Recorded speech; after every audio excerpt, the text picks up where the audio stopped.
How you guys doing? Randy Richard in the shop. So another catch up for the week. I missed on Saturday with any machining work. Boy, just so busy. So I'm sorry, guys. But we'll do this catch up. I have been doing some machining though. I'm working on a project.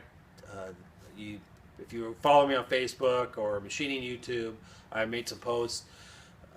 I'm making some mill table clamps, and uh, they're similar, I should say. They're not the same, but they're similar to some ones that Bruce Whittam uses. He had sent me some sketches, like I think I mentioned this before, months and months ago, and so I'm finally getting going on them. I need to use them for another project. So I'm making some. I've modified them a bit so that they'll hold something really low as far as exposure proud of the table, something that's 1/4 of an inch or so. So they're below that, so I can fly cut right over the top of them without hitting the clamp. So a little bit different than what Bruce had supplied me. I also posted drawings on Machining YouTube for anybody of the one. They're modeled after the ones of the drawings that Bruce gave me, and I made them also metric for 16 millimeter slots and for 5/8 slots.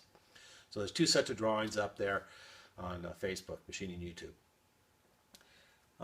Anyway, what do we got? So we got some. I got some mail in from Neo 7 CNC, David Brunel over there.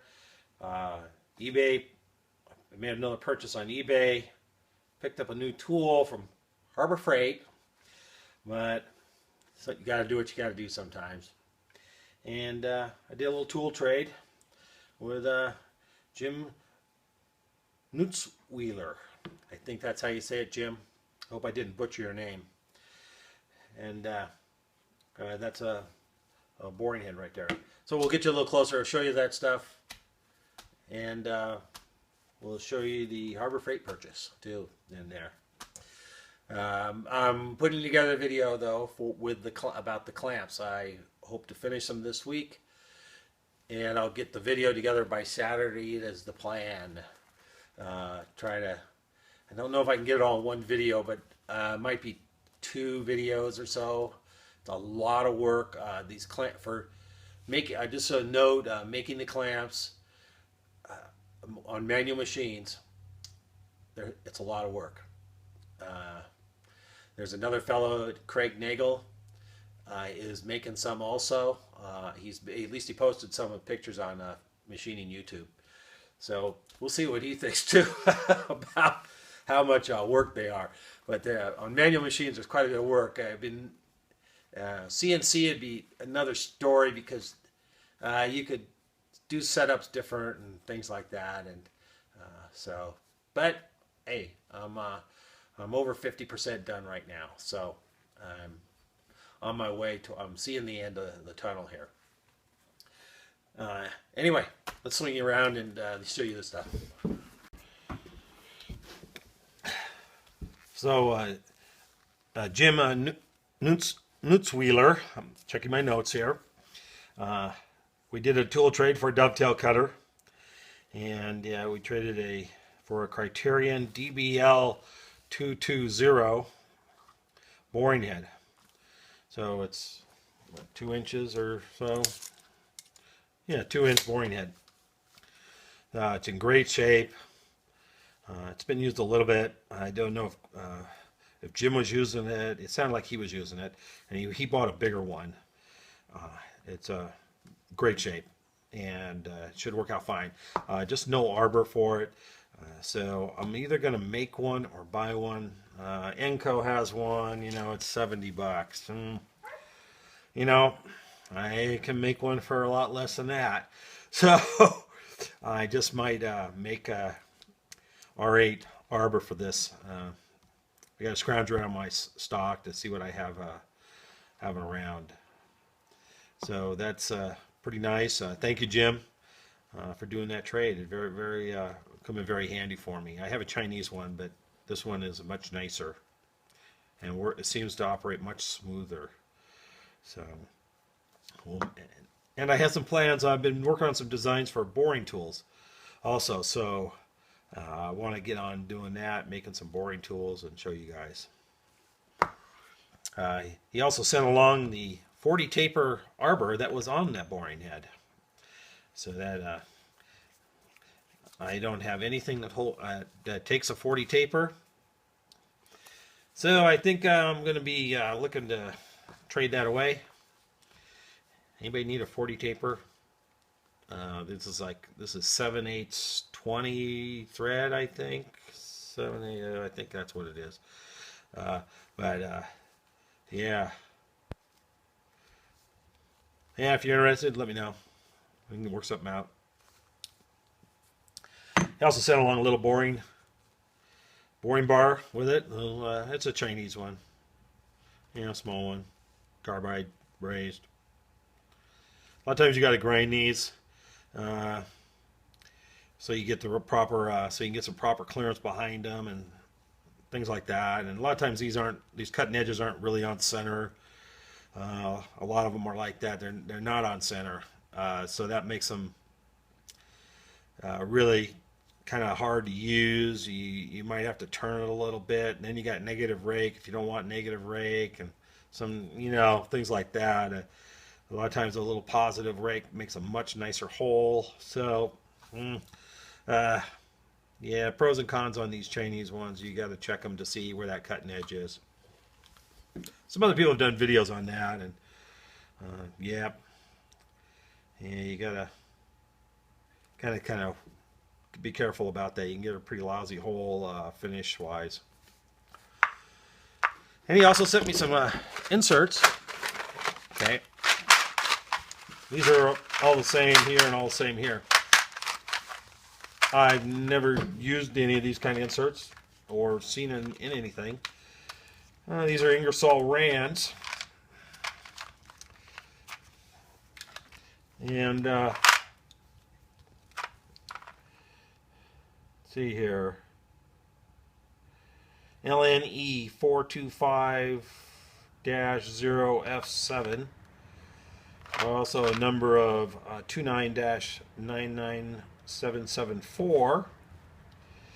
Anyway, I haven't figured out really how they go in or anything about them. There's a profile. They have a radius, and it says on the radius is 0.589 on the radius.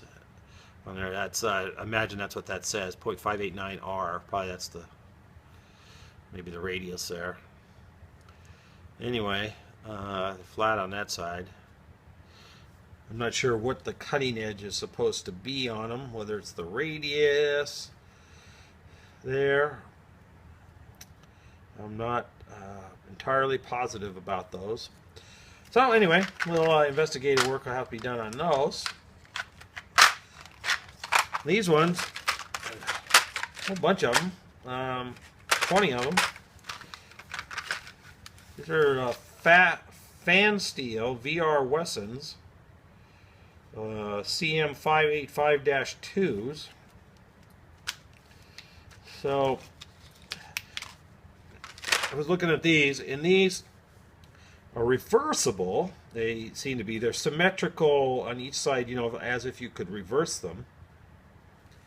Not positive what they go in or how they're used.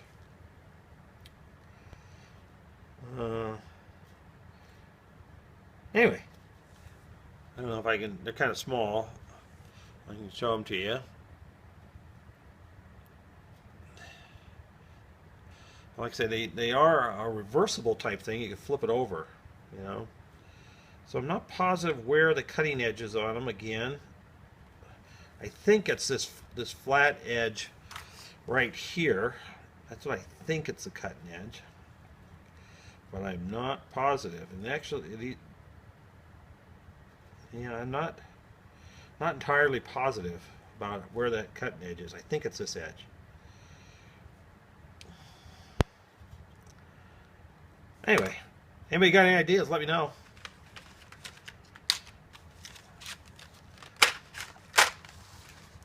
Anyway, thank you again, Jim. We're going to figure out those inserts, and the boring head for sure is great. It's perfect. And hope you enjoy the dovetail cutter.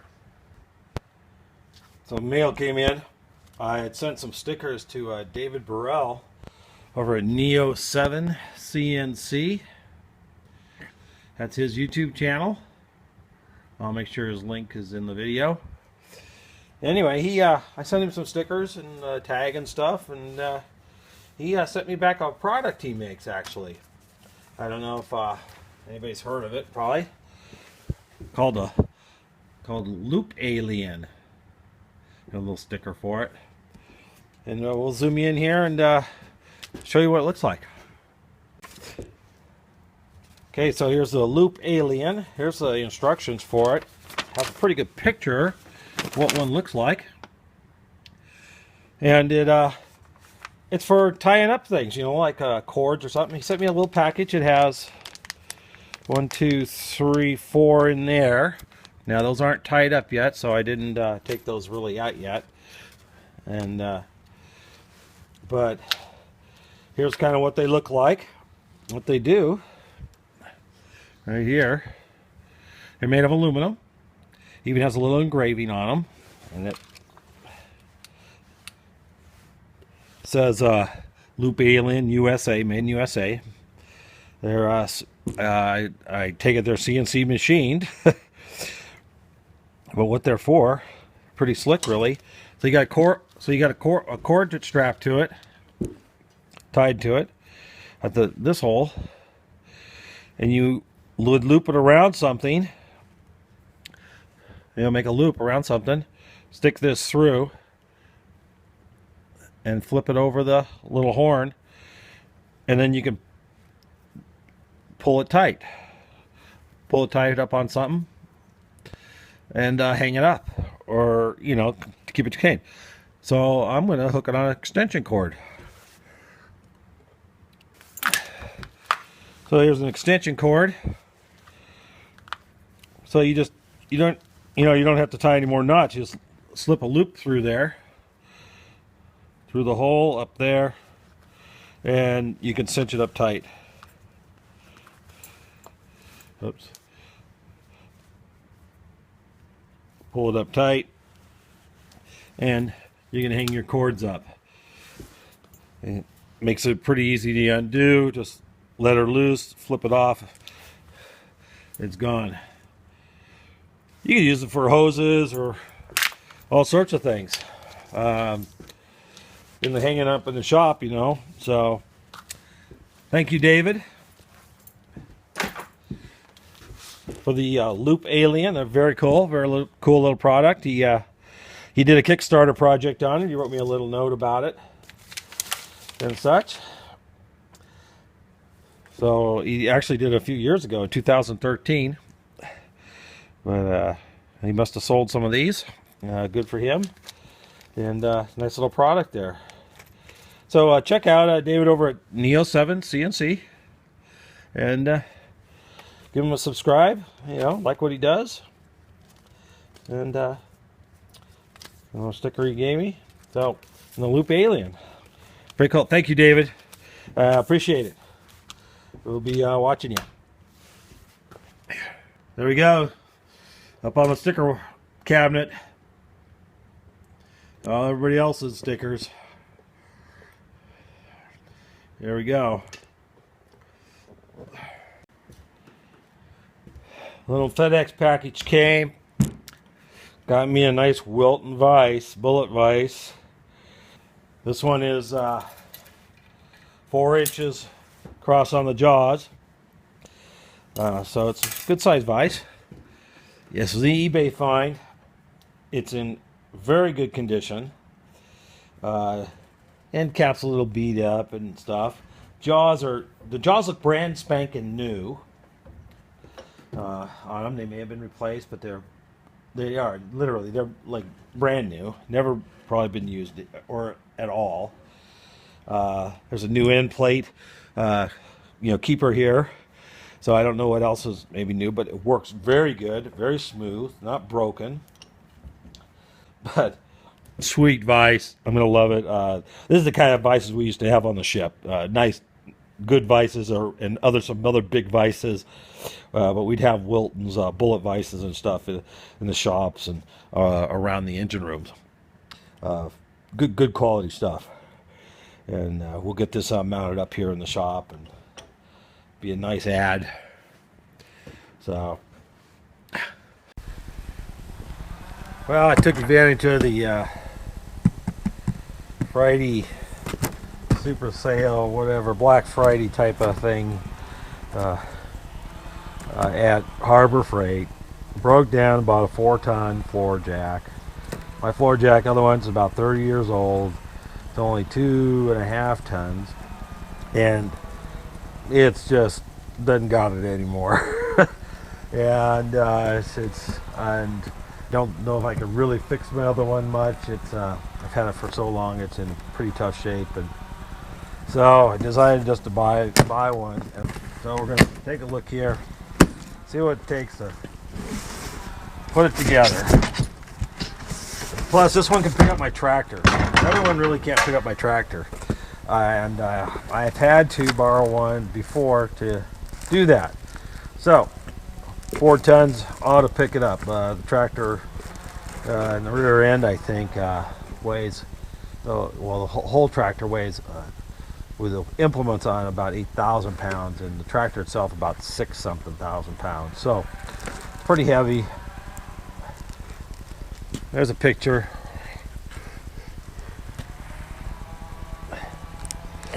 So we'll see how it is. Yeah, I know, it's offshore, but sometimes this is what you can afford. Handle.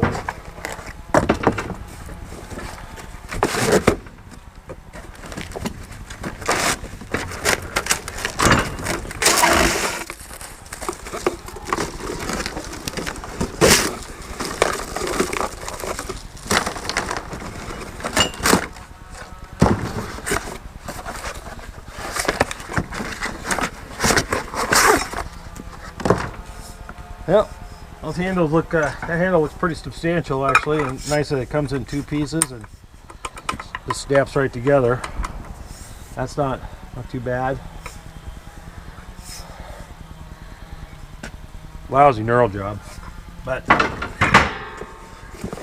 kind of expected.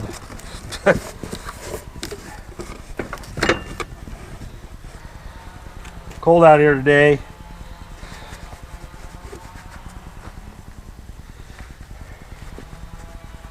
So, let's see. Oh, well, it's heavy.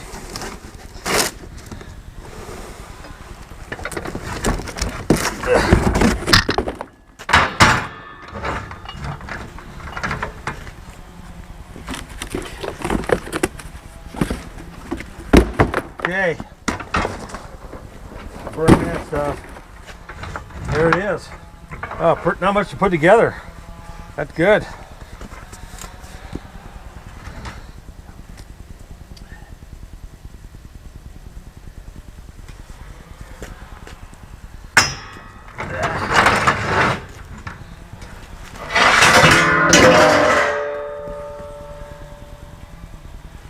I have this little hooky thing here with a wing nut underneath.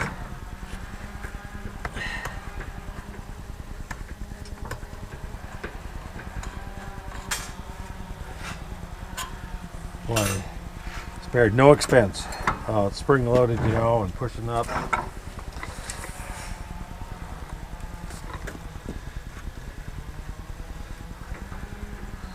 Little square drive, a little grease in there.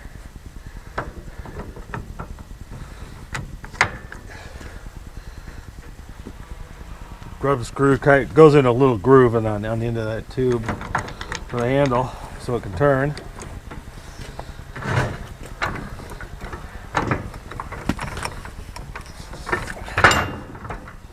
Ooh, fast.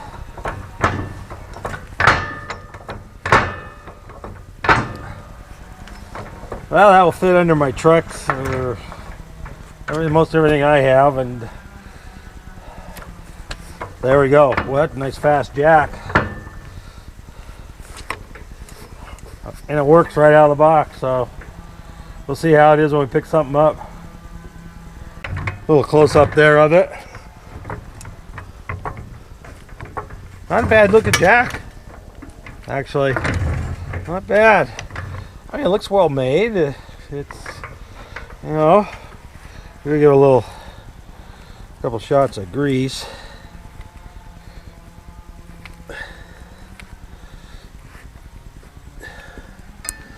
Should do it.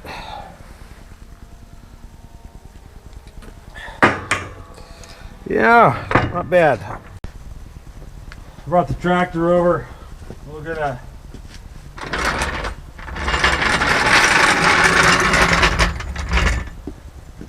give this a test.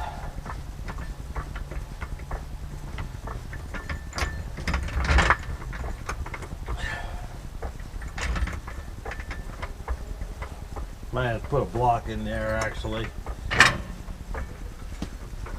Oh yeah.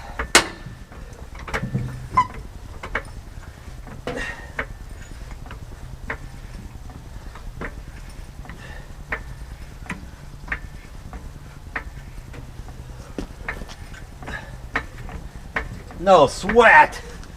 Both rear wheels are off the ground. No sweat. Perfect.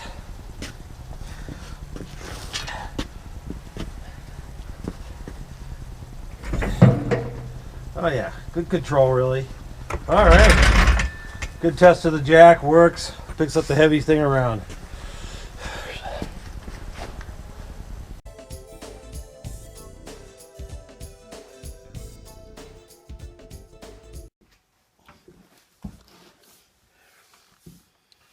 All right, here's a sneak peek. Mill table clamp. This screw here.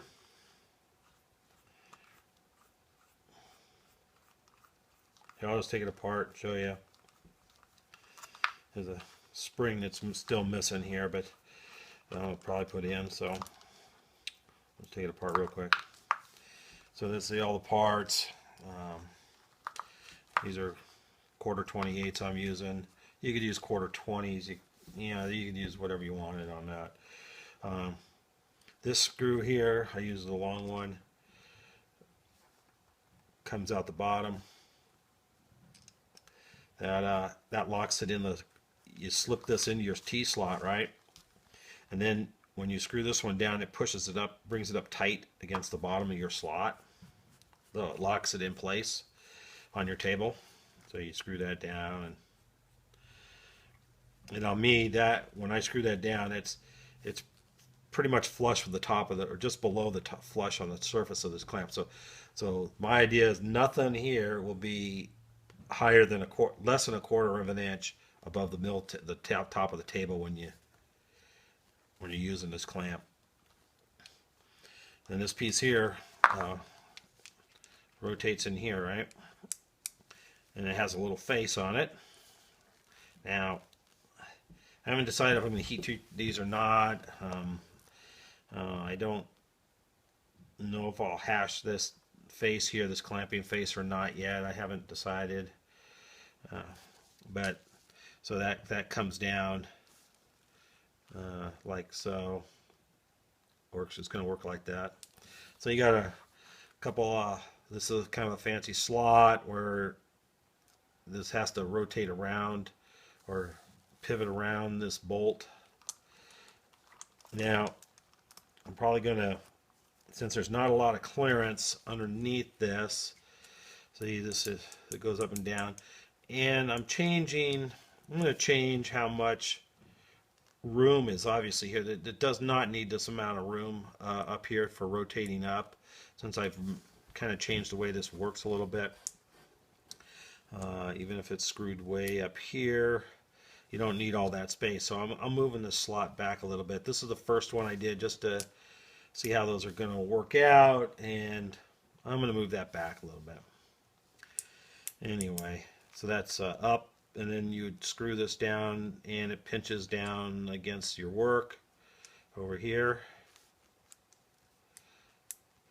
and holds it down, pulls it down to the table, and pushes pressure on it away from it and down. So you got several of these around your piece. You should be able to clamp it down pretty good on the table.